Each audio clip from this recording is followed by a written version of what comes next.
finanças em tempos de crise, né? Então, crise a gente vai passar por várias, toda crise tem 3 etapas bem definidas, começo, meio e fim. A gente não sabe se essa aqui já está perto do fim ou não, eu ainda acredito que ainda vai por um tempinho, mas virão outras e outras e outras. Isso tem a ver com o que a gente vai falar daqui a pouquinho sobre passado, futuro, cenários otimistas, pessimistas, né? E finanças em tempos de crise, tem uma frase que eu uso bastante, que esses momentos de crise são bons, né? Quem sai deles com força, sai muito bem preparado, né? O fundo do poço, vamos dizer assim, te ensina coisas que o topo da montanha jamais vai te ensinar, né? Então, é no momento de crise que muitas empresas apertam os cintos, revêem prioridades, muitas pessoas e famílias também apertam os cintos, revisam prioridades, né? E se ajustam dali para frente, né? Antes de uma coisa até mais trágica, talvez, né? Então, as empresas empresas e pequenos comércios e pessoas mesmos, e empreendedores que passam esse momento de crise com mais dificuldade, certamente eles se exercitaram, certamente eles inovaram. Eu talvez não teria feito o curso de holding, talvez você também não, e talvez a gente estaria na nossa atividade lá de trás, achando que estava tudo bem, que a gente já conhecia tudo e que não precisava de mais nada, né? Estávamos plenos, né? E é um sinal que a gente tem que se reinventar o tempo todo, né? Então, o primeiro conselho que eu dou é isso, que com relação a finanças e tudo mais, é aprender com essa situação de hoje, que lá no futuro ela vai se repetir várias vezes, né? Essa pandemia foi um exemplo, talvez suave, do que é uma crise de verdade, né? A nossa geração, a gente tem parecido com a mesma idade, e até pessoas assim, 20 anos mais velhas, por aí, não pegou grandes problemas mundiais, né? A gente não pegou guerra, né? Se a gente tivesse nascido talvez 30 anos antes, a gente teria pego, né? O finalzinho da Segunda Guerra ou algo assim, que é uma grande crise que nem se compara com o que a gente está passando hoje, né? Hoje a gente tem a dúvida se usa máscara ou não, na época lá de trás a gente teria dúvida se ia usar uma espingarda ou uma escopeta, né? Era diferente, então problemas diferentes, né? Então a gente tem que aprender com a crise e estar se preparado para as outras, que outras vão acontecer, outras situações dessa ou pior que essa vão acontecer, e o que a gente errou para essa que a gente não pode errar para outra, né? Não subestimar o futuro aí. Um erro, eu escrevi alguns erros aqui que a gente comete, né? Não sei se você queria comentar algo, senão eu já vou avançando aqui. Eu posso fazer uma pergunta até relacional à profissão dos advogados, sabe? Porque é o seguinte,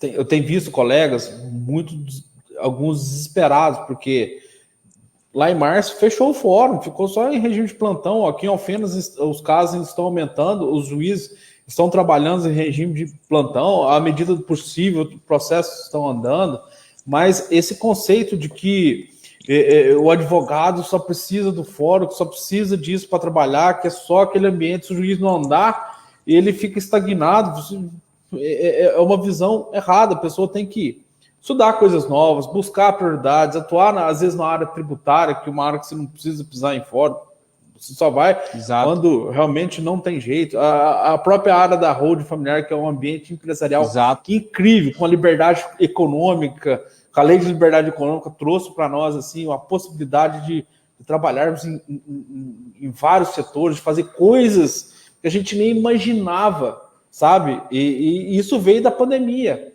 E não é só a advocacia. A advocacia, isso que os advogados estão fazendo aqui, nós estamos falando, não sei, né? Usando a internet para falar com as pessoas. Antigamente você recebia a pessoa no escritório, batia um papo, conversava, não sei o que, aí daí você corria atrás do cliente. Hoje não, a gente tem clientes que eu não conheço, que eu não vi, que a gente conversou pela internet aqui, que trocou e-mails, foi batendo um papo, o processo já resolvi. Hoje a gente tem a possibilidade, às vezes eu tenho processo em outros estados, eu nunca fui lá.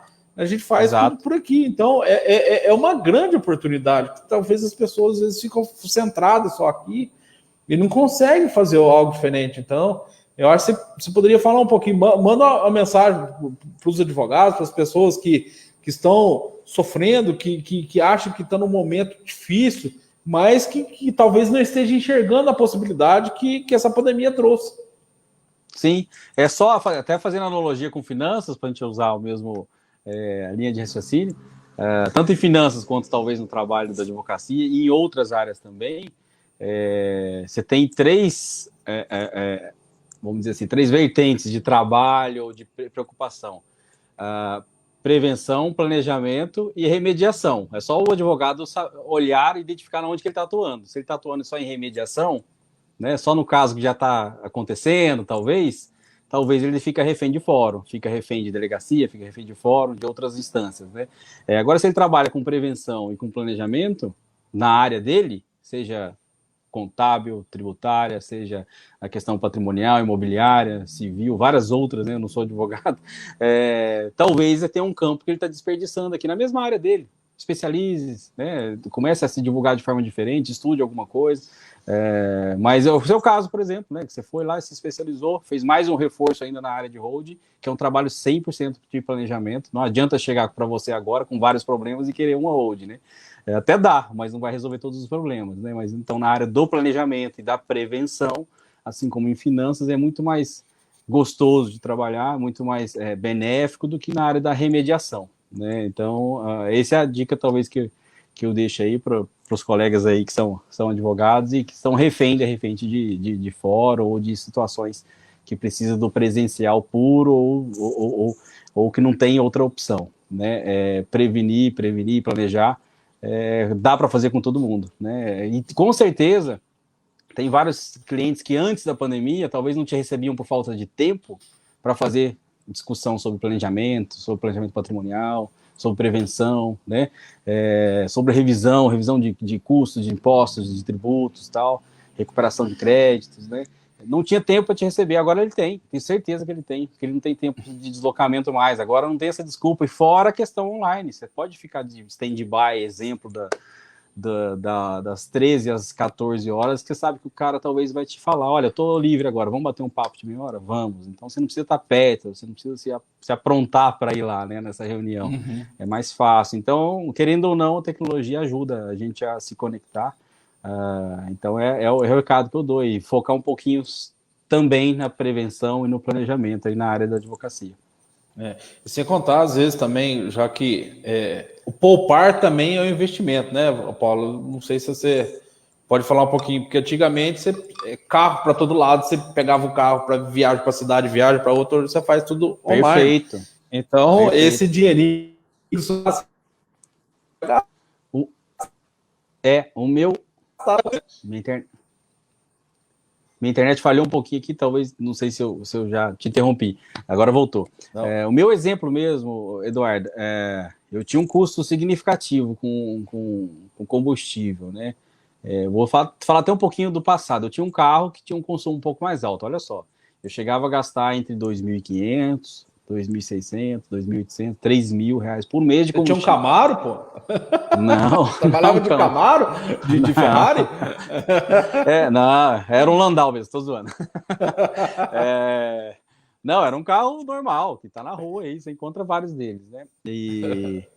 Então eu tinha um consumo alto, mas eu rodava 5.000 quilômetros no mês, 4.000 quilômetros no mês, eu fazia uma revisão de 10.000 km a cada 3 meses no máximo, né? Então tinha um consumo alto. Eu troquei de carro naquela época. Meu consumo máximo já passou para 1.500, 1.600, 1.800, né? Então já foi ali quase R$1.000 de redução. E com a pandemia, eu cheguei a ficar 2 meses e meio sem carro.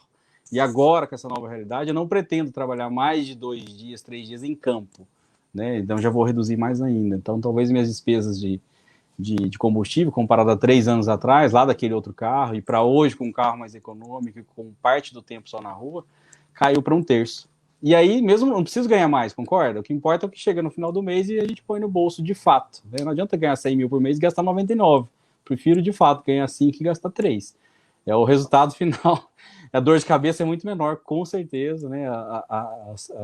A tranquilidade mental aí, com certeza, é maior para quem consegue viver com menos um pouquinho e ter uma capacidade de poupança um pouco maior. Sim. E hoje em dia a internet é mais barata que a gasolina. Então, a internet, vamos usar a internet, vamos usar isso aqui. Sem contar, a gente previne do Covid e traz informações para outras pessoas. né? Vamos lá, eu tô sendo bonzinho com você, né? Começou um papinho leve, mas agora eu não vou ter dó mais não, sabe? Internautas, por favor, não tenham dó do Paulo, pode fazer perguntas aqui, quem estiver ouvindo, nos assistindo, manda pergunta aqui, viu? Tá? Vamos lá, a primeira pergunta aqui, é preciso ser rico para investir? Com quanto que eu posso começar? Não, aliás, com quanto começar? Com o que puder, o mínimo é zero. O mínimo é zero, com o que puder. O sucesso das finanças pessoais, vamos chamar assim, é muito mais, como é que fala? De autocontrole, de disciplina do que matemático. Tem gente que acha que para investir tem que saber fazer conta, se souber, melhor. Tem que saber fazer conta, tem que entender o que é porcentagem, se souber, melhor, de novo. Tem que fazer curso, se fizer, melhor também. Mas é mais autocontrole do que saber do que o produto que você está aplicando, do que a instituição que está por trás e tal. É mais autocontrole. É o fato de ganhar X e gastar um pouquinho menos de X. Entendeu? É caber dentro do seu próprio orçamento sem protelar, sem embarrigar, né, como a gente diz às vezes, algumas despesas para o mês seguinte. No Brasil existe um negócio que só existe no Brasil, que é o financiamento, né, longo prazo, de coisas triviais, de financiamento no cartão de crédito, né, financiamento do tênis, financiamento do arroz, da gasolina, né, tem coisas que a gente tem que pagar à vista. Então é saber quanto ganha, saber quanto gasta e poupar a diferença, poupar um pouquinho. Então, diminuir, se não cabe, gente, viver dentro do seu orçamento. Fazer agora você vai listar, então, o que tem que recomenda que pague à vista e o que pague parcelado, o que pode. Certo. Vamos lá. Dá exemplo para as pessoas aí.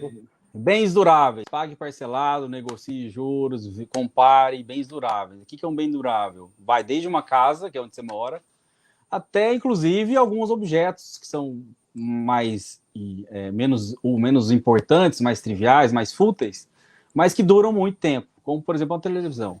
Né? Então, são coisas que eu recomendo, sim, parcelar, se couber no orçamento, mas avaliar sempre antes a necessidade. Tem gente que, dá um exemplo, tive com um cliente, conheci esse cliente há uns 3 meses atrás, e ele estava até falando para mim, Paulo, eu queria fazer um planejamento financeiro, estou preocupado, não tenho seguro, sou autônomo, etc., nunca investi em nada, mas tenho a capacidade de poupança agora legal, mas eu vou trocar de carro também, etc. Eu falei, Júnior, o nome dele é Júnior, o primeiro nome não, né? O último nome é Júnior. Vamos lá, é muito comum a pessoa ter uma mentalização, na hora que vai comprar um carro, por exemplo, eu vou gastar no máximo X por mês de parcela, né? E vou comprar um carro de no máximo tal valor. Exemplo, eu vou gastar parcela de no máximo 1.500 e um carro de no máximo 60 mil. Aí é muito comum, na hora que você chega lá para comprar o carro, muito próximo do que você está imaginando de alvo máximo, tem algo muito superior. Não sei porquê, mas os vendedores de carro adivinham isso. Né? Então você chegou para gastar 60 e tem um lá de 68.990 que é o top. E aquela parcela que ficaria talvez 1.500, né? Ficou 1.690 e tá perto. Você faz aquela conta e fala, ok, tá perto. Mas assim, de fato você não precisava, né? Então é você se impor limites, se impor barreiras e saber que é um passo de cada vez e não exagerar, né? Às vezes o próprio vendedor te fala, eu consigo um juros menor, aí cabe no orçamento, você pode comprar um carro maior. Aí você fala, poxa, que bom, então deu tudo certo. E não é tão bom assim. Um carro mais caro te dá uma manutenção maior, a depreciação final dele no final acaba sendo maior também, o IPVA é mais caro, o seguro é mais caro. Então, se impõe limites. Antes de sair de casa, saiba quanto você vai gastar, faça a listinha do supermercado. Que mais? Despesas compras que você consome de imediato, evite protelar e principalmente parcelar. Né? O que é protelar? Pagar no cartão. Então, às vezes, pagar a sua alimentação no cartão, sua gasolina no cartão, é bom se você faz um bom controle de quanto você está gastando no cartão, já tem aquele dinheiro provisionado, né? Tem gente que acha que o dinheiro está na conta, então pode gastar, e aí depois chega a conta do cartão, né? Porque você já consumiu, imagina você comeu hoje, você abasteceu o carro hoje, já rodou, você vai pagar 40 dias depois, e às vezes ainda vai pagar em parcelas, né? Então isso é ruim. Então compras do mês, compras do dia a dia, você já vai usar à vista, no máximo possível à vista, né? De preferência no débito. Só no caso de extrema emergência. Extrema emergência, né? Beleza, lógico, então, assim, você vou vai no recapitular. casamento. Pode falar. Vou ver se eu entendi certo.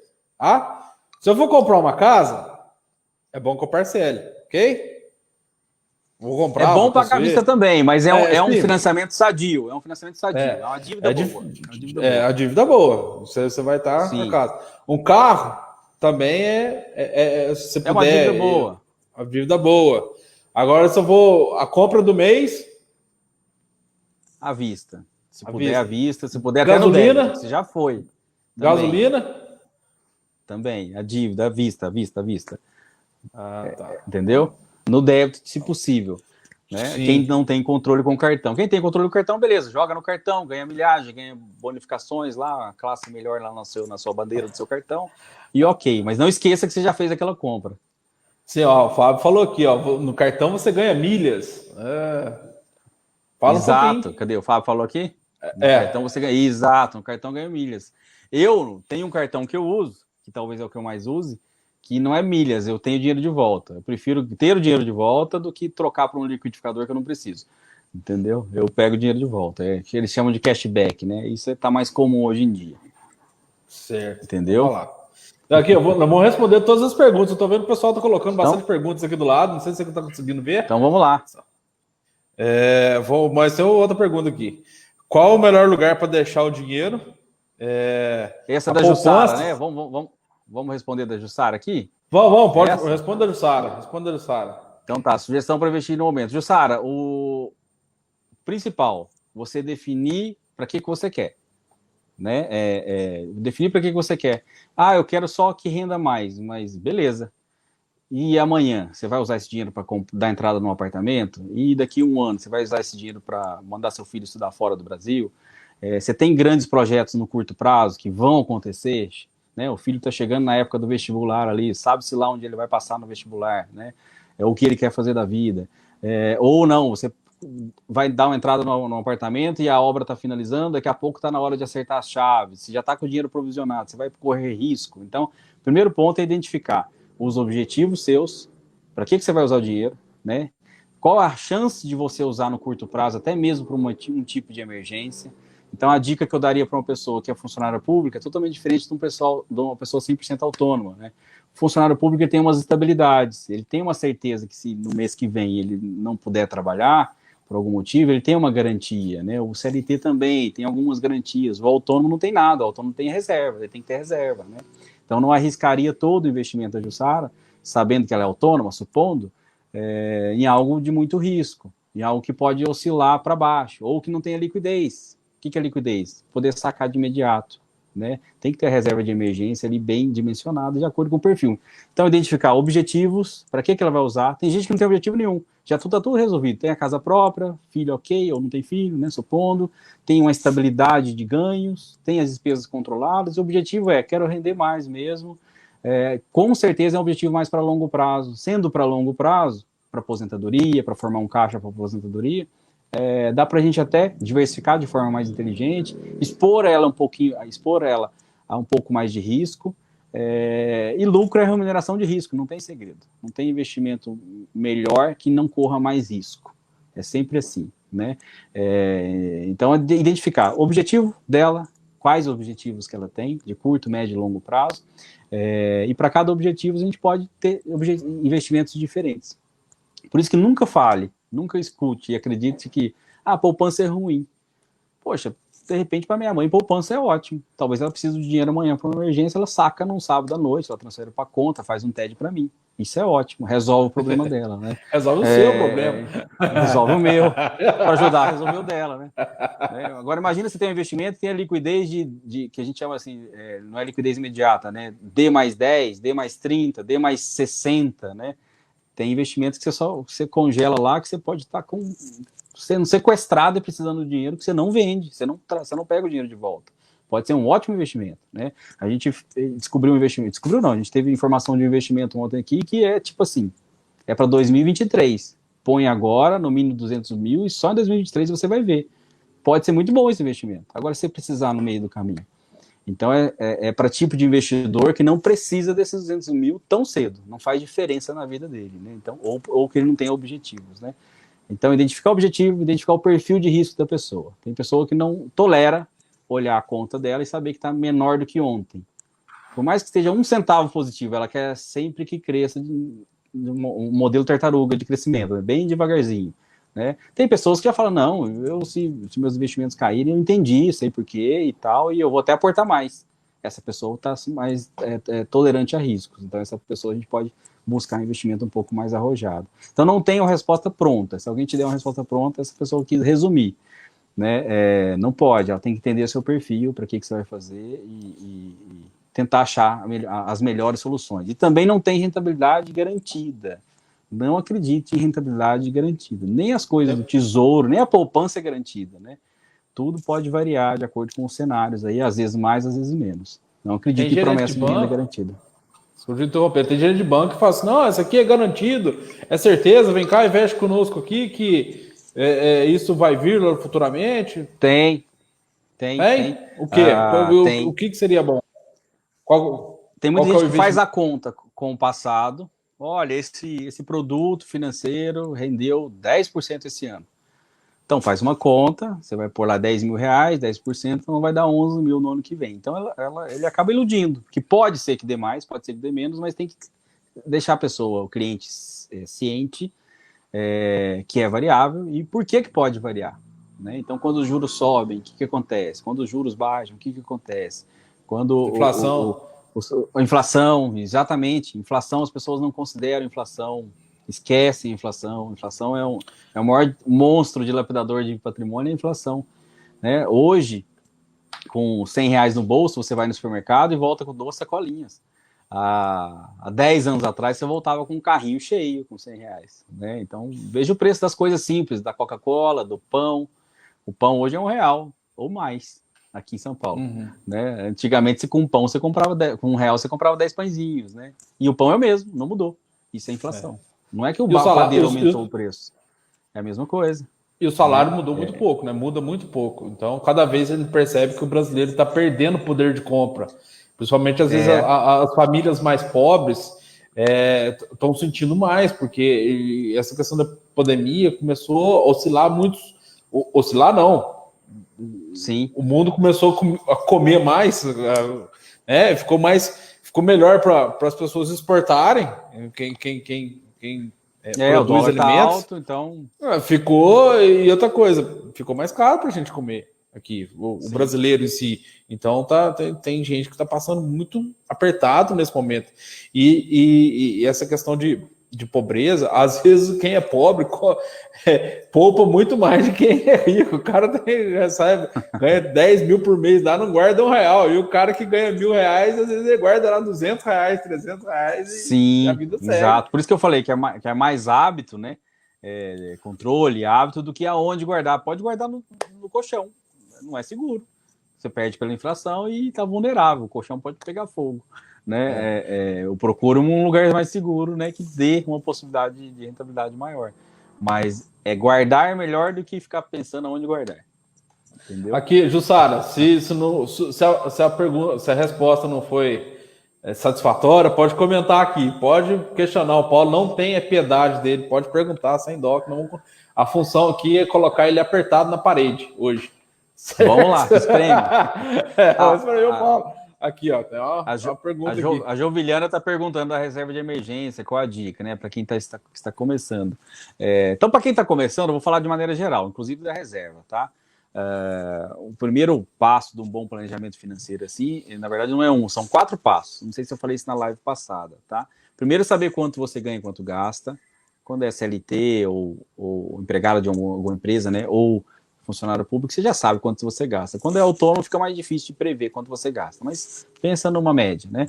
Então, saber quanto gasta, saber quanto ganha, perdão, e saber quanto você gasta, no mínimo, todo mês, né? Então, ter essa diferença vai identificar a sua capacidade de poupança, se tem ou se não tem capacidade de poupança, né? Então, esse é um ponto, controle. Segundo, é se preocupar com as emergências, aí entra a reserva de emergência. Para quem é autônomo, para quem não tem uma renda garantida, a gente sugere aí no mínimo 6 meses de reserva de emergência. Que tudo pode acontecer. A pandemia foi a prova, né? Imagina uma pessoa na pandemia agora que trabalhava com eventos. Músico. Né? Com casamento, mestre de cerimônia de casamento. Quantos casamentos ele fez nesse período? Talvez nenhum. Né? Então, músico, perfeito. O músico se reinventou, fez live, fez algumas outras coisas, estudou, né? Mas talvez não gerou tanta renda também. Né? Então, é pensar, meu trabalho é vulnerável, é garantido, é vulnerável, tem influência externa e tal, então dimensiona uma reserva de emergência para mais. Poxa, eu tenho meu marido que trabalha, minha esposa que trabalha, e ela sozinha sustenta a casa. Precisa de uma reserva tão grande, mesmo sendo autônomo? Se as contas são compartilhadas, você pode diminuir sua reserva. Né? Então, cada caso é um caso. Então, reserva de emergência, como é que você está com relação a apoio em termos de saúde? Tem um plano de saúde? Tem alguma coisa? Tem alguma sustentação? Que isso dilapida patrimônio pra caramba, não ter... O plano de saúde, ele é necessário? Essa é uma dúvida, assim, bem... que afeta bastante o brasileiro, sabe? Porque o plano de saúde, sim, ele é muito caro, Paulo, muito caro. Você sabe que ele é muito caro. Nós sabemos, sim, que ele é muito caro. E no Brasil, sim, lógico, tem cidades que têm uma saúde boa, que graças a Deus aqui na cidade de Alfenas, onde eu vivo, é uma saúde muito boa, sabe? Mas, não sei, para algumas famílias é importantíssimo o plano de saúde, para outras não é tão importante assim, mas se você tem uma saúde boa, é necessário realmente ter um plano de saúde, levando em consideração que às vezes um plano de saúde hoje de um casal de pessoas de 30 anos por aí, chega a custar R$500 por mês, R$600 por mês. Se a pessoa tiver o controle de guardar esse dinheiro, não, se a pessoa tiver o controle de guardar, então, se tiver o controle de guardar esse dinheiro, o hábito de guardar esse dinheiro para a hora que precisar, vou e pago à vista no médico lá e esse raciocínio é certo? Eduardo, qual que é o raciocínio Brasil, correto? A preocupação maior no Brasil tem o apoio do governo, o SUS é bom na teoria e muitas vezes na prática o SUS é bom. Países tipo os Estados Unidos não tem um SUS tão bom assim, o Canadá tem. Então o SUS é bom, ele te suporta, ele te atende, o governo não vai te deixar na mão. O que a gente se preocupa mais é um atendimento mais de ponta. O que é de ponta? Alguma coisa mais avançada, com a tecnologia maior, menos invasivo. Um exemplo que eu dou, na área de câncer, né? Então, químio e rádio, todo mundo está acostumado a saber que existe, o SUS cobre, etc. Uma imunoterapia, uma hormonioterapia, isso não é feito pelo SUS, nem pelos planos de saúde, nem pelos planos, né? Muitos dos casos. Então, quando você quer algo mais avançado, que tem uma chance de cura ou uma invasão menor, o plano de saúde te ajuda.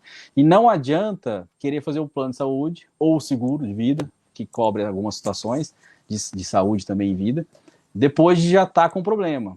Né? A lógica do modelo é o mutualismo. Né? Então, quem está saudável está pagando para aquele que está lá usando. Senão, não fecha a conta do plano. Não vale a pena a operadora do plano ou a seguradora existir. Não fecha a conta. Então, não adianta a gente pensar que vou deixar para quando eu estiver mais velho. Né? Ou seja, vou querer o colete salva-vida só depois que eu já estiver cansado de nadar e aí eu vou estar afundando. Talvez não dê mais tempo de você ter o colete. Então, é bom estar antes. Né? Especialmente para internações. Né? Hoje está muito comum as pessoas procurarem, às vezes, planos de saúde ou seguros, pensando em algo mais grave, que o trivial o SUS cobre, ou ele vai no particular mesmo, e vai atender rápido, sem precisar esperar agendamento para o mês que vem, que é comum. Vai no particular, resolve. Se for algo de fato grave, ele usa o plano dele de saúde ou seguro de vida, que tenha coberturas em vida, para ter um acesso mais rápido ou melhor em algum hospital fora da cidade, alguma coisa assim. Então, isso faz parte da emergência. Como é que você está preparado para emergências? Né? Então, a gente fala muito dos planos de saúde, da reserva de emergência, dos seguros pessoais. Se você usa um carro para trabalhar, um caminhão para trabalhar, vou dar um exemplo de um amigo meu que tem uma empresa de caçamba. Ele tem um caminhão. Se esse caminhão quebra, para tudo. Aí não é nem seguro, não é nem reboque, não é nada. Ele tem que ter um plano B, pronto. Então, como é que você está preparado para emergências? Né? Como é que o seu ganha-pão vai se manter em algumas situações de emergência? Né? Semana passada, a gente ajudou a indenizar uma pessoa aqui, uma cliente minha, que ficou, dentista, que ela ficou 6 dias internada. Né? 6 dias de faturamento dela, na clínica dela, é significativo. Ela recebeu uma indenização lá pensando nisso. Não trabalhou, ganhou. Nesse caso dela era internação. Então, como é que você está preparada para emergências? Podia ser da reserva de emergência dela? Podia. Ela tinha também a reserva de emergência. Ela não usou, ela usou o seguro. Então, ela protegeu a reserva. a reserva dela, inclusive, pode ser até menor, sabendo que ela tem um seguro. Então, respondendo a pergunta esqueci o nome dela, da Jovilhana, é mais ou menos isso. Personalizado também, Jovilhana. Por isso que é bom conversar com mais pessoas, tirar dúvidas, entender o seu perfil, sua composição familiar, sua estrutura familiar, o jeito que você ganha dinheiro, o jeito que você gasta. Eu tenho dívidas altas, 3 filhos na escola, meu esposo, meu marido não trabalha, ou minha esposa não trabalha, todo mundo depende de mim, e eu vendo, eu sou fotógrafo de eventos. Poxa, é complicado o seu caso, né? Então tem que ter uma reserva grande, uma tranquilidade maior, né? Tem que ter talvez mais seguros do que as outras pessoas. Então cada caso é um caso. Então controlar as finanças, saber quanto ganha e quanto gasta, as reservas, as emergências, perdão, ter as dívidas sadias que a gente já comentou, revisar contas, revisar dívidas, e ter uma capacidade de poupança de no mínimo 10%. Se não consegue 10, começa com 5. Se não consegue 5, começa com 3. Com 1. Se começar com 1, pode começar, não tem problema. De 1% da sua renda vai para a sua poupança. Depois a gente define qual vai ser o objetivo, mas vai para a sua poupança. E sabendo que no mês seguinte você tem que tentar buscar o 2, depois buscar o 3, até bater os 10. A pessoa que hoje poupa 10% do que ganha, ela tem uma tranquilidade financeira lá na frente maior que a de todo mundo. Ela pode escolher trabalhar ou não lá no futuro. Ou trabalhar menos, ou trabalhar só no que quer, porque ela tem uma folga maior, ela já está anos na frente em termos de poupança. Tá? Então, sim, é a dica que eu dou aí, respondendo de forma mais ampla a pergunta dela. Não sei se eu atendi. Sim, às vezes também eu advogo na área de direito médico da saúde, e, gente, se der um problema de não te atender, o juiz vai conceder uma liminar e vai dar um jeito de você ser atendido. Está na lei, está na Constituição, exato, é obrigatório. É lógico que nós estamos com alguns problemas aqui no estado de Minas, que alguns remédios que não está tendo, mas tem alguns juízes fazendo sequestro nas contas públicas para custear esses remédios, exato, entendeu? Então, às vezes o problema, quando ele é muito grande, às vezes nem o plano de saúde resolve. Tá? Eu falo agora uma questão, meu pai, ele ficou um pouco frustrado, que ele pagou o seguro, o plano de saúde, 22 anos, o plano de saúde foi lá e fechou. Ele fechou da hora para outra. Eu falei assim, poxa, não usei. Ele falou assim, nunca comprei algo tão caro na minha vida. E agora ele precisa saber, pegou o valor que ele pagava no boleto lá do plano de saúde, ele fez 62 anos, ou seja, o plano de saúde tinha aumentado absurdamente. Em vez dele ir para outra empresa, não, vou colocar esse dinheiro na poupança, e a hora que eu precisar, eu vou fazer uma consulta, tá, eu não vou nem esperar o plano de saúde, eu vou lá, pago, particular e vou, sabe? Então... É uma opção, pensar nisso, assim, a gente não pode ter dó de gastar o extintor de incêndio, né? Vou comprar um extintor, deixar aqui na minha casa, quando tiver um fogo, eu vou dar só uma apertadinha, né? Não, então, sabendo que o dinheiro é para isso, gaste na hora ruim, tudo mais, não fique esperando, né? Teve um caso da mãe de um cliente também meu, que acabou falecendo, ela, infelizmente, que ela estava esperando uma autorização para ser transferida para o Hospital de Câncer de Barretos. Isso pelo plano, pela justiça também, tal. Se ela tivesse condições, e aí ela conseguiu esse dinheiro, ela iria à vista. Ela iria de imediato, ela não teria que esperar ninguém. Então, como é que você está preparado para isso, né? O que você está disposto a entregar em caso de uma situação grave como essa, né? Então, às vezes, ter a opção na sua própria mão é mais gostoso do que depender de alguém, de uma intervenção, ou de ficar pedindo por favor. Infelizmente, né? Então, a gente fala para estar preparado para isso e saber que é o dinheiro da emergência mesmo, seja igual ao seu pai, seja do seguro, seja da saúde, do plano de saúde. É um dinheiro que você vai gastar pensando, esse aqui é o meu extintor de incêndio. Não estou contando com ele mais para isso. Não é para trocar carro, trocar casa. Não tenha dó mesmo, e é para usar bem usado, e que tomara que dê certo se acontecer alguma coisa errada. É isso. Acho que bem respondido. Entendeu? Aqui, temos mais outra pergunta aqui do Fábio. Fábio L. Abate. Por favor, leia a pergunta. Fábio Abate. Nossa. Para o autônomo que ainda não tem a empresa funcionando sem a presença dele, a roda ainda não está girando sozinha, que tipos de seguros são importantes ter para uma estabilidade ao autônomo caso ocorra algo não planejado? Exemplo, uma doença e a pessoa deve se afastar, e se ela não há faturamento ou novas vendas? Exato. Pode responder. Tem vários. Dá para vocês. Tem blusa de frio, você pode pôr quantas você quiser em cima de você, que você vai se proteger do frio, né? Quanto mais rigoroso, mais protegido você vai estar. Não pode ser pesado demais, senão fica pesado no orçamento. Então tem que ir por prioridade. Eu sempre falo que vai por prioridades da maior lista, da maior prioridade para menor.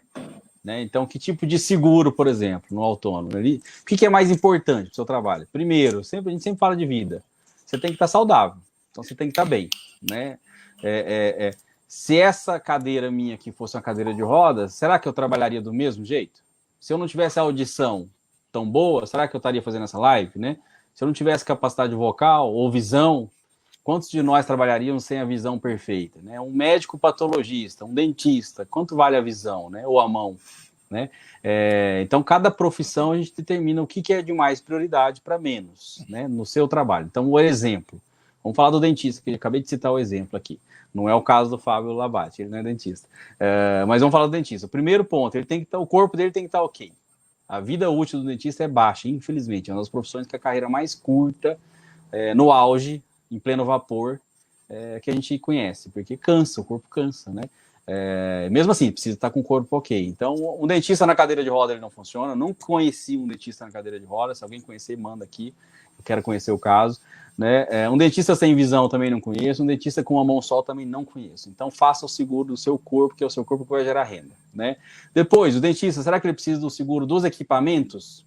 Né? Eu tenho uma cliente que é dentista, tenho um outro que é médica, que ela tem equipamentos caríssimos ali dentro. Então, o seguro dos equipamentos de trabalho. Né? Pegou fogo, deu curto-circuito numa mesa, lá numa bancada do dentista, talvez ele troque, mas custa caro. Né? Ele podendo trabalhar, ele vai conseguir comprar outra, mas o seguro é importante também. Né? Um seguro de responsabilidade civil, você que trabalha com direito médico, né, Eduardo? Um seguro de responsabilidade civil médica, né, ou da área de saúde, talvez seja interessante também. É um cirurgião talvez que vá para o lado mais estético, né? Talvez precise de uma proteção contra uma insatisfação de um cliente, de um paciente, né? Então tem que listar o que é mais importante. Usa o carro para trabalhar? O seguro é essencial. O seguro, o plano B de prontidão é essencial. Então a gente vai por prioridades até a mínima. Tem orçamento para tudo isso? Completa a lista. Não tem, começa do maior para o menor. Então essa é a sugestão que eu dou. Em seguros pessoais tem aí situações, eu falei só de invalidez, né? De não ter visão, de não ter a mão, tudo mais, são casos bem extremos, mas tem para coisas mais simples mesmo, ou uma internação, ou um afastamento, tem seguro só de afastamento, cada caso é um caso, a gente não julga que todo mundo tem que ter todos, vai por prioridades mesmo, por necessidade e por orçamento. Geralmente, olha, por incrível que pareça, quem tem muito dinheiro, quem tem muito patrimônio, quem já está bem, é a pessoa que mais gosta de seguro, porque ele não quer perder, quem tem medo, aquela historinha, né? Quem tem medo de perder, não quer voltar atrás. Quem ainda não Teodoro Sampaio, tem medo. Exato, quem tem medo. Famoso escritor Teodoro. Teodoro Sampaio. Vamos escrever lá, segundo Teodoro Sampaio, 1988, quem tem medo. Uma música raiz. Exato. Né? Então, é importante proteger o que você já conquistou e não voltar no tempo. Né? Ninguém é feito só de coragem. É isso mesmo. É isso aí. Boa, vamos pôr de plano de fundo depois. Ninguém é feito só de coragem. Que legal, cara. Eu lembrei aqui do médico, você falou do médico que fica exposto, e às vezes o profissional liberal também fica exposto, assim como o advogado, assim como o dentista, assim como o fisioterapeuta. Contador, né? O contador. Por isso que é importante, às vezes, exercer atividade financeira dentro do CNPJ, que é até aquele outro looping que a gente estava conversando sobre em relação às holdings, né? Porque o que é uma holding? Holding é lugar de se guardar. A pessoa que exerce... Seguro, né? É o seguro dos seus bens, né? É um seguro, porque se eu exerço atividade, a minha atividade como um médico, e acontece um erro lá, pô, todo mundo está sujeito a erro, e tá tudo vulnerável. A cirurgia plástica toma um processo. Eu, como pessoa física, vai os bens da minha família, a herança dos meus filhos, entendeu? Vai desse jeito. Então a pessoa tem que tomar muito cuidado. Bens que você às vezes constituiu antes de ser médico, né? Você nem pensava em ser médico, já tinha aquela casa, às vezes. Você tem uma casa que você recebeu da herança dos seus avós, você tem uma casa no sítio, você tem um negócio. Cara, vai esse patrimônio. O médico vai trabalha com CNPJ. Tem até a desconsideração da personalidade jurídica, algumas questões assim, mas dá para você fazer uma proteção patrimonial para isso que existe empresa. O brasileiro, ele gosta de colocar as coisas no CPF só, tem tudo isso. Adora, né? Cara, isso é horroroso, isso é um risco, cara. É um risco tremendo, porque a gente não sabe. Vamos supor que você você atropela alguém na rua. Não pode acontecer? Às vezes você vai falar que no trânsito, a gente está dirigindo, você nunca deu uma vacilada e passou no sinal vermelho. Sim. Será que não? Será que você não deu uma barbeiragem, sim, virou na esquina, fez uma conversão proibida? Será que não? Entrou numa cidade que você não conhece, pegou uma rotatória que você não sabia que você tinha que parar, né? Sempre tem. Gente, as coisas acontecem todos os dias. Todos os dias, sabe? E a gente tem que ter cuidado com o nosso patrimônio. O patrimônio da família.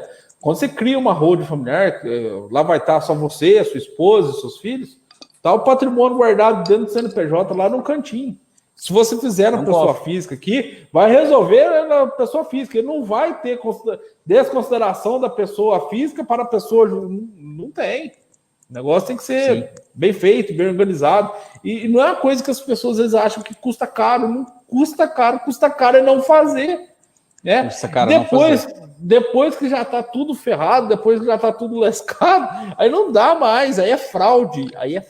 Mas feito, aí é remediação, né? Sempre mais caro remediar. Eu fiz até uma live, tem até um vídeo aqui no site do escritório, que eu fiz uma live só para advogados, holding para médicos. Eu até vou repetir ela daqui a um tempo. Mas serve para médico, para fisioterapeuta, para qualquer profissional liberal que coloca a cara no vento para trabalhar. O médico que vai... Eu vi uma decisão até no direito médico. O médico foi operar num hospital, a jurisprudência da semana passada. E lá deu algo errado. A pessoa entrou com um processo contra o hospital. O hospital falou assim, não, esse médico aqui trabalhou e recebeu os honorários de forma particular. Bateu em cima do médico. O médico no CPF, com o patrimônio dele tudo lá. Recebeu. Tudo vulnerável. Perdeu uma vida toda, deu um prejuízo de mais de 250 mil reais. Sabe? E sabe quanto que ele havia cobrado pela cirurgia? 7 mil reais. Ótimo negócio. Né? Você colocar o patrimônio da sua família, 200 mil reais, você recebeu 7. Sim, é complicado. Podemos falhar a qualquer momento, infelizmente. Então temos que ter... Exato. E assim, na área médica, ainda mais um médico em cirurgia em hospital, tem vários níveis de risco, né? Às vezes, e se acaba a energia do hospital? De quem é o erro? E a pessoa morre ali por causa do respirador, que estava sem manutenção, né? Ou que estava sem a ligação lá com o gerador, ou que o gerador não funcionou direito como deveria funcionar, né? Ou que o combustível do gerador tinha acabado, a pessoa que tinha que abastecer o gerador não abasteceu, o gerador não pegou, né? De quem é a culpa, né? Então você vai ficar se expondo à toa, às vezes, para uma culpa que nem é sua, né? Ou é o instrumentador que fez alguma coisa errada, ou o anestesista que errou também, mas ninguém sabe quem é o anestesista. Então é complicado. Às vezes é o médico que errou em si, às vezes é a equipe dele que errou, mas ele está coordenando a equipe. Às vezes é um instrumento que não foi higienizado, né, não foi esterilizado como deveria ser feito, e o médico sequer viu. Imagina o risco que ele está assumindo sem saber. Não é só o risco dele cortar errado ali a pessoa, é o risco que está por trás, né? Ou até o hospital que estava sem infraestrutura, que estava com ferrugem em alguma tubulação de oxigênio, né? Isso pode acontecer. Às vezes um diagnóstico... Então é se proteger de riscos desnecessários. Um diagnóstico errado, medicação errada. Um diagnóstico errado, muito comum. Não sempre culpa do médico também, não culpa o profissional sempre, porque é um conjunto de fatores, né? Nunca é o piloto que faz o avião cair, tem uma série de coisas, inclusive às vezes o piloto, né? Mas é uma série de coisas, né? Então a gente não pode se expor tanto, não. O nosso patrimônio. Vamos lá. Senão a gente não para de falar. Mas o papo é bom, né, gente? O papo é bom. Por favor, comenta aqui. Pode mandar mais perguntas aqui, tá? Nós estávamos falando sobre... falamos rapidamente, mas seria bom a gente retornar um pouquinho esse assunto. A casa própria, ela é investimento, ela é gasto, ela é necessidade. E hoje, nós estamos vendo que os juros abaixaram. É o momento de financiar, é o financiamento, é o momento de construir.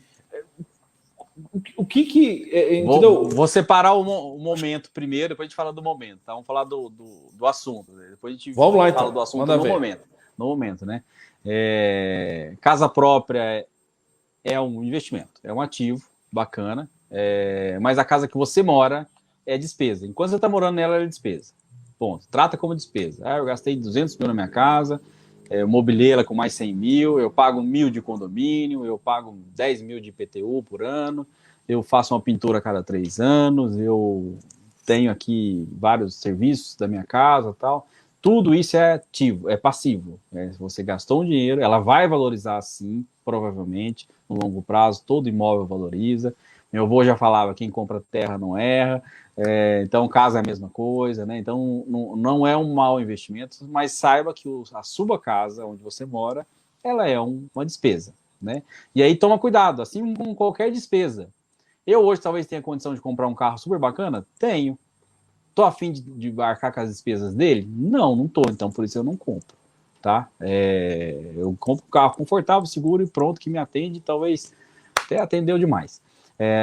A casa é a mesma coisa, mesmo raciocínio. Tenho condições talvez de ir para um apartamento maior? Talvez tenha. Preciso hoje? Não. Então para que eu vou? Né? Então, na casa própria, não exagere. Tenha, como eu falei no começo, conforto, tenha um prazer de morar na sua casa, né? Organize ela do jeito que você gosta, invista na sua casa, no conforto das pessoas que te visitam, mas especialmente das que moram, né? Quanto mais tempo passa na casa, mais a gente quer dar uma melhorada nela. Então, casa própria, ok, busque realizar seu sonho de ter sua casa própria, tudo perfeito, não tem problema nenhum. Agora, não exagere. Às vezes o erro que a gente comete é aquele mesmo erro que eu citei do carro, de caber no orçamento, uma casa um pouco maior, ou já de planejar mudar para uma cidade que você já quer morar perto de alguém, da sua família, então já vai para um bairro que você não conhece, a cidade que você não conhece, e já põe dois pés de uma vez só, né? Com uma casa muito grande. Calma, vai um passinho de cada vez, né? Vai um passo de cada vez.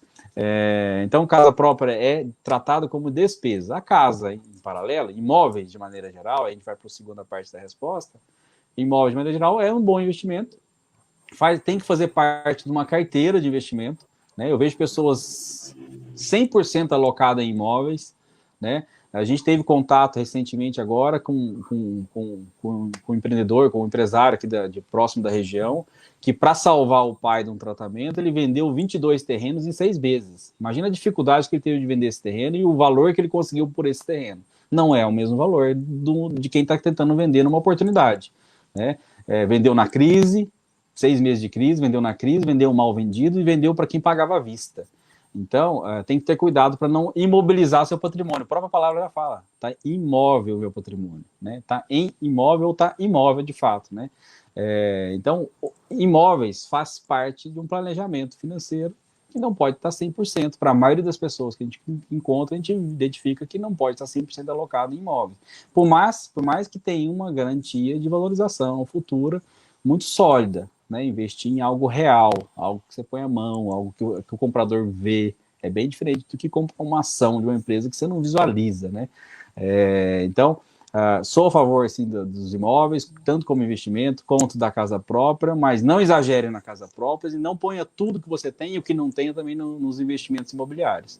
Hoje tem alternativas, para quem gosta de imóveis, tem perfil, uma alternativa, por exemplo, são fundos imobiliários. É algo que você acessa com muito menos e com menos risco.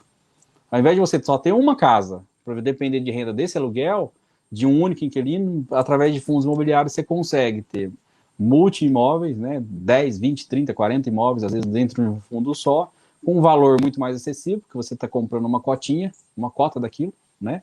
Você participa de um total, de uma sociedade que tem esses imóveis, né? Você tem um pedacinho lá, você é sócio, você é sócio, multi-inquilinos, né? Então, se um inquilino te der um calote, ou sair, né? Você tem outros para te garantir, e até multi-regiões, se uma região entrar em baixa, você tem imóveis em outra, né? Imagina você ter uma casa em Macaé. Eu estou falando isso porque é exemplo de um primo meu, ele tinha um apartamento em Macaé. com essa queda do petróleo, de tudo que aconteceu com relação ao petróleo nos últimos anos, da produção de petróleo, etc., dos campos também, Macaé desvalorizou demais os investimentos lá. Ele vendeu o apartamento dele, precisou vender, por muito menos do que ele pagou. Entendeu? Então ele não estava diversificado. Talvez era melhor ele ter fundo imobiliário na época, com o mesmo dinheiro que ele tinha para comprar o apartamento, e alugar o apartamento dele, não tem problema nenhum. Ele podia alugar o que ele mora. Entendeu? Então eu sou a favor da casa sim, nessas regrinhas. Sim. Aqui em Alfenas, eu não sei, é lógico, cada um é uma realidade, né? Nós estamos falando assim de modo geral, porque eu não consigo detalhar, porque eu não sei a vida de cada empreendedor que está aqui em Alfenas, né? Mas aqui em Alfenas você pode perceber que é uma cidade basicamente universitária, embora tenhamos indústria, tenhamos muitas coisas, mas temos duas universidades que tínhamos aqui pessoas, mais ou menos umas 20 mil pessoas, a cidade de Alfenas, mais ou menos 70 mil pessoas, que eram estudantes, que consumiam no restaurante, que alugavam imóveis, e agora tá todo mundo devolvendo. Você anda pela cidade, placa de aluga-se, vende, aluga-se, vende, aluga-se, vende, aluga-se, vende. E assim, é um momento que tá todo mundo, restaurantes, sabe, que tá... Isso. Eu volto a falar não sei se eu falei dessa vez ou não, mas é a questão dos ovos na mesma cesta e tal. Tem a expressão, não coloque todos os ovos na mesma cesta. Eu falo sempre, não só na mesma cesta, mas também não só use ovos, tenha mais coisas, né? Então, isso é muito comum. Às vezes a gente vê pessoas simples, até humildes, que cresceram numa região, tudo mais, foram constituindo patrimônio e estão 100% imobilizadas, né? Eu conheço pessoas aqui na região, em cidades pequenas, praticamente agrícolas, que tem 40, 50, 30 imóveis na cidade. Imagina se tem uma crise nessa cidade, essa pessoa vai passar bastante dificuldade se precisar do dinheiro. O problema é que vem a pandemia. Eu volto na pergunta que foi feita. Aí volta na pergunta que foi feita, né? Se precisar do dinheiro, aí tem que ver os objetivos e como é que você está preparado para emergências, você vai desfazer de algo que pode ser valioso por preço de banana, né? E a gente sempre tem uma economia instável, o Brasil é instável, né? Então pode entrar um plano de governo diferente, pode entrar uma moeda diferente, um presidente diferente, que tenha pensamentos diferentes e mude algumas regras, e aí de repente um imóvel começa a ser mais taxado, a fortuna começa a ser taxada, a fortuna imobiliária também, a Hold está aí para isso, né? Então a gente orienta sempre o planejamento, tudo que puder fazer de forma preventiva, faça. A gente não sabe o dia de amanhã, mas diversifique de maneira inteligente, até fora do Brasil, né? É proibido ter patrimônio fora do Brasil, né? Então, se você gosta de casa, tem uma casa no hemisfério norte, outra no hemisfério sul, uma boa casa e tal. Isso é possível, você tem um pezinho em cada país, você está bem garantido. Sim, não, é importante, porque nesse momento de economia está tudo muito estável, né? O que era prioridade em janeiro, eu tenho certeza que não é prioridade em novembro e outubro. Com certeza. Eu não imaginava, pô. Eu imaginava, da hora para outra, com certeza. O mundo capotou, entendeu? Então, e fez com que... Olha, alguns empreendedores que a princípio estavam murchos, né? Acho que a palavra assim, murchos, cabisbaixo. E do nada ele começou a fazer delivery, começou a fazer a coisa, outra coisa. E eu falei assim, cara, que mundo que se abriu na minha frente. É o que você disse mais cedo. A crise, ela gera oportunidades. A crise, ela te faz crescer. Porque se você ficar estagnado, bicho, então... Você ficar parado, o vento te leva. Eu tenho um cliente que ele tem um negócio no ramo dele lá, tal, e ele abriu 2 negócios diferentes, um até para a esposa, tal, no começo do ano. Ele empreendeu. Você falou a palavra certa. O empreendedor empreende, né? Ele tem ideias o tempo inteiro. Ele abriu 2 negócios. Um é uma loja física com vitaminas, shakes, uma série de coisas que ele fez lá na cidade dele. E o outro negócio é um esquema, uma franquia de deliveries, de entregas. Deu super certo, de entregas, o outro quebrou. Então ele diversificou até nas ideias. Ele falou, entrou a pandemia, eu tinha acabado de alugar o imóvel lá, do shake, das vitaminas e tal, tinha contratado pessoa, tinha pintado, comprado freezer, bancada tal, fechou tudo. Ninguém tava andando na rua, né? Em compensação, ele comprou do delivery, ele comprou a empresa de deliveries lá, e todo mundo começou a usar entregas, né? Moto, delivery, aplicativo e tal. Outra empresa bombou. Então ele diversificou, ele fez uma proteção. Sem querer, ele fez uma proteção, que se um negócio desse certo, o outro estaria dando errado, né? No caso da pandemia. E foi assim. Então esse é o tipo de proteção. No mercado financeiro a gente faz muito isso com dólar e bolsa, né? Quando o dólar cai, geralmente a bolsa sobe. Se a pessoa tem os dois, no médio prazo, ela está sempre ganhando. Porque os dois ganham acima do real normal, né? Entendeu? Então é uma proteção financeira muito inteligente. Outra coisa que é importante também seria a questão do planejamento até tributário. Eu vejo algumas pessoas, impostos, né? Donos de empresa, ele recebe o Prolabore. Gente, legal. Eu sei que alguns contadores, não, vai lá, recebe Prolabore, você vai estar garantindo a tua aposentadoria, porque o INSS lá na frente vai te pagar o teto. Você pode pagar o jeito que for, pode pagar o valor que você quiser, ele vai te pagar o teto. Né? Vocês vão desculpar, mas eu não consigo perceber que vai melhorar algo a aposentadoria já estão fazendo de tudo para ninguém aposentar. E você acha que daqui 20, 30 anos vai estar legal. Não vai estar. Não tem jeito, com a Previdência não dá. E sem contar a curva, né? Nós estamos. O brasileiro é a média de 30 para frente. Porque as pessoas não estão tendo tantos filhos, né? Então, antigamente tinha 6, 7, e essas pessoas estão ficando velhas hoje. Somos nós, assim, dos 30, 40, sabe? Então, a Previdência, estamos vivendo mais, cada vez mais, vai chutando um pouquinho para frente. Então, a pessoa faz... recorde. Tem o Prolabore achando assim, nossa, que legal. Sem contar que é caro o Prolabore, você paga INSS, você paga imposto de renda, você paga uma série de coisas ali. Agora, quando você trabalha já dentro do CNPJ, se você tem uma empresa, por que você não coloca dividendos da empresa? Você recebe dividendos da sua empresa, você não paga imposto de renda. Pega o dinheiro limpo e coloca no seu bolso, tá? Você vai ver a diferença que é do teu Prolabore que você recebe com o dividendo da sua empresa. Você vai ver assim, meu pai, tanto que eu estou gastando fora de base. Tá? Nós temos uma... E paga o seu INSS, o mínimo, sei lá, o teto que você, mínimo, queira ou pagar, 2 salários. Separado, 2 salários. Eu aconselho pagar 2 salários, porque você vai receber no máximo um pouco mais. Está praticamente isento de R, né? Tomara que o Paulo Guedes lá não esteja assistindo, porque vai me xingar até, mas é a verdade. É a verdade, pô. Sim. No Brasil é isso. Não pode ter qualquer economista, né, Paulo? E você está aqui até para me corrigir se eu estiver falando alguma bobagem. O INSS nunca vai te pagar 10 mil reais. Vai pagar 10 salários na vida. Não é só o INSS, mas não, viu? Nem os funcionários públicos estaduais, como em Minas, aí, por exemplo, que já foi aprovada a reforma da Previdência do Estado, dos servidores públicos estaduais, o regime especial deles, nem eles receberão acima do teto, quem já optou pelo modelo novo, né? Então, a conta não fecha de fato, então já refizeram a conta várias vezes, tem mais gente aposentando do que contribuindo, novos na economia, né? O recorde de nascidos no Brasil foi nos anos 82, 83, 84, nunca mais foi batido esse recorde, na época mais ou menos que a gente nasceu, né? Nunca mais foi batido esse recorde, então tem mais gente perto de aposentado do que perto de contribuir, então a conta de fato não fecha, deve ficar pior um pouquinho lá na frente. Impossível, né? Eu gosto do INSS apenas como efeito securitário, não como efeito previdenciário.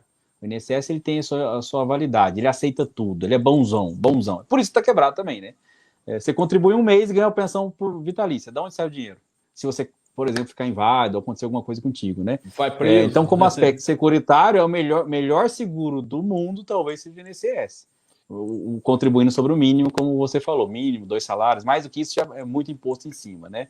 Então, ele é um bom seguro que pega tudo, é muito abrangente, etc. É um paizão. Agora, como previdenciário, como acumulação para terceira idade, aí faça a sua. Faça a sua, que você tem total domínio, você não precisa viver de renda. O INSS, por mais que você tenha ele ganhando ganhando acima do teto, supondo, você falou, uma renda de 10 mil por mês, você nunca vai ter 1 milhão no bolso, você vai ter sempre 10 mil por mês. Né? E aí, poupando em paralelo, do jeito que a gente definia aí, e trilhar, você consegue chegar lá na frente com 1 milhão no bolso e toma decisões bem melhores. Você não vai ser um rentista, você vai ser um investidor, que vai ter possibilidades e possibilidades.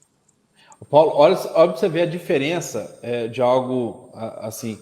Se você coloca, você tem uma empresa, você coloca um Prolabore de 12 mil reais, você vai pagar R$ 3.700 de INSS, mais 2.200 alguma coisa de imposto de renda. Ou seja, dos R$ 12.000, Pesado. foi mais de 5. Foi mais de 5. É. E esse dinheiro não volta para você.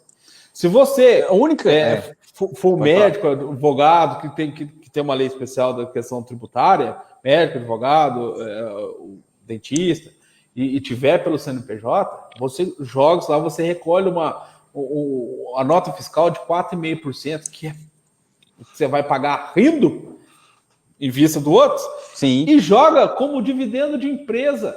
Poxa, você vai estar com dinheiro limpo na sua mão, o Estado vai saber, o Estado recolheu o imposto, e você vai ter o dinheiro guardado, e que você pode investir em outras coisas. Então, é sem sentido você ter um Prolabore, é sem sentido. Faça o Prolabore. Confie em você, não confie no governo. Não é não? Sim, tanto deixa eu só pegar meu carregador aqui. Tanto a pessoa física quanto a pessoa jurídica, eu acho que ambas pessoas, né, às vezes da mesma pessoa, deixam dinheiro na mesa para o governo, né, em termos de imposto, seja o imposto de renda ou outros tributos, né, não fazendo a conta, não fazendo, de novo, o planejamento, não fazendo a prevenção, né, não conversando com especialistas na área, né. Eu vejo pessoas desperdiçando dinheiro na pessoa física, por exemplo, não deduzindo algumas despesas dedutíveis do imposto de renda, nem sabe o que é isso. Aí, como manda lá para o contador, lá no dia 30 de março, né? Acho que é março, que você tem que fazer a declaração de imposto de renda até 1º de abril. De última hora, manda meia-noite os dados para o contador não dá tempo de dar uma sugestão melhor para a pessoa, para o cidadão, né? E aí passa lá na declaração de imposto de renda na pessoa física no modo simplificado e esquece que tem algumas deduções. Às vezes tem um pai dependente, às vezes tem um filho e não deduziu. Despesas médicas. Às vezes tem despesas escolares, despesas médicas que não pegou nota, né? Às vezes paga pensão e nem sabe que pensão é dedutível. Eu não sabia até pouco tempo atrás. Então, dinheiro na mesa, que às vezes você deixa para o governo. Seja que já pagou ou que vai pagar ainda. Voltando mais uma vez no médico, alguns médicos você pede nota fiscal, cara, o recibo, o cara quer te matar. O cara quer te matar. E olha que é um direito de quem pede. Direito. É a obrigação do e dever médico, de quem. E pode ter crime, sonegação fiscal, ele pode ir para cadeia com pena até de 3 a 8 anos. O cara comete esse crime todo dia o médico. E se ele fizer dentro do CNPJ, o cara pede a nota. Antes do cara pedir a nota fiscal, ele já dá. Porque é mais barato dar a nota fiscal, porque vai estar com dinheiro no bolso, o governo sabendo. Sim. Sabe? É ilógico. Sim. É ilógico. E é caro criar uma empresa, não é caro. Caro é você ser sonegador, você ir parar na cadeia por causa disso, por causa de sonegação fiscal. Sabe? E hoje o mundo é eletrônico. Hoje nós estamos falando aqui sem Jundiaí e eu em Alfenas. O mundo é eletrônico. Você acha que a Receita Federal não chega? E você acha que essa pandemia, essa quebradeira que estão os governos, os estados, né, os municípios, eles vão deixar barato você continuar sonegando legalzinho, jeito que continua? Não vão estar. Eles vão agir. Vai agir e já está agindo. Então, nós estamos chegando ao final da nossa live, mas eu primeiro... Já foi 1h10, agora que eu vi aqui. 1h10, eu sei como é que o tempo passa rápido.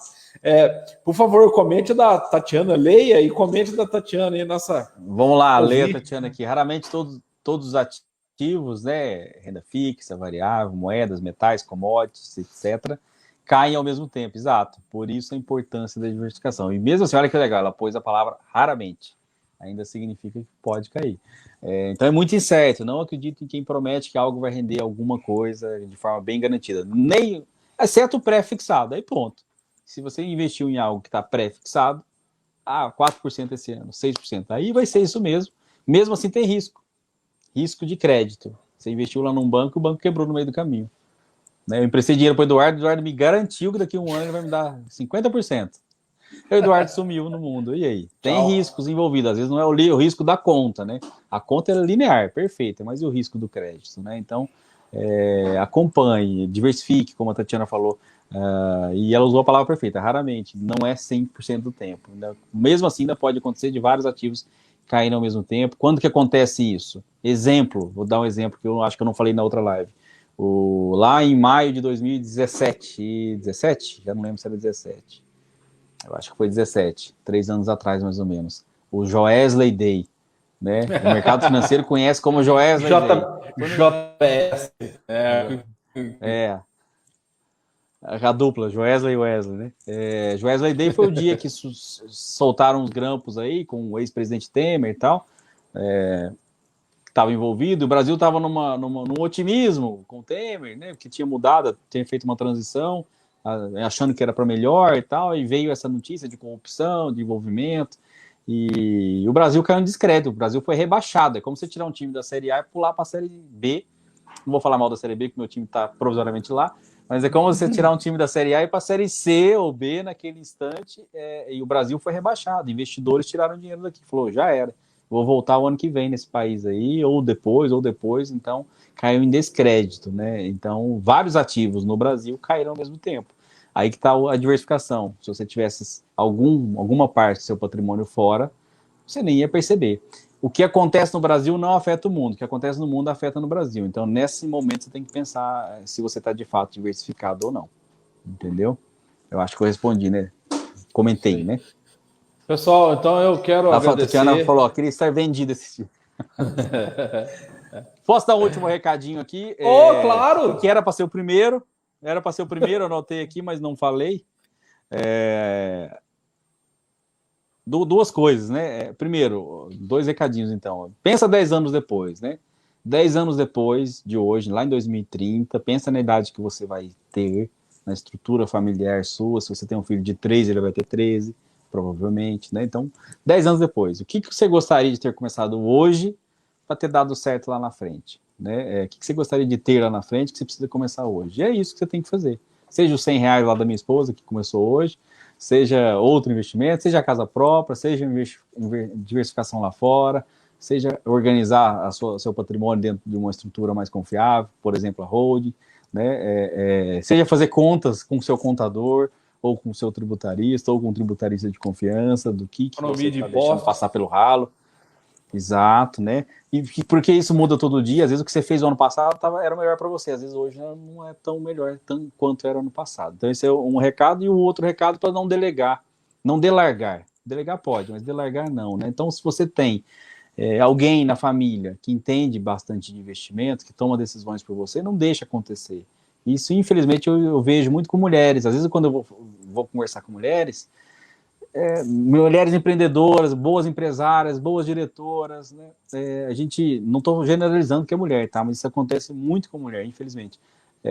As decisões financeiras da casa são tomadas pelo marido, né? Às vezes é uma excelente cirurgiã, mas as decisões financeiras dela, coisas simples, coisas de definir quanto vai poupar, ou fazer uma conta de juros compostos, às vezes quem faz é o marido. E não porque ele entende mais, tá? Mas porque acham que tem que ser com ele, que centraliza com ele. Então, não delegue o seu patrimônio para alguém, né? Construa você mesmo.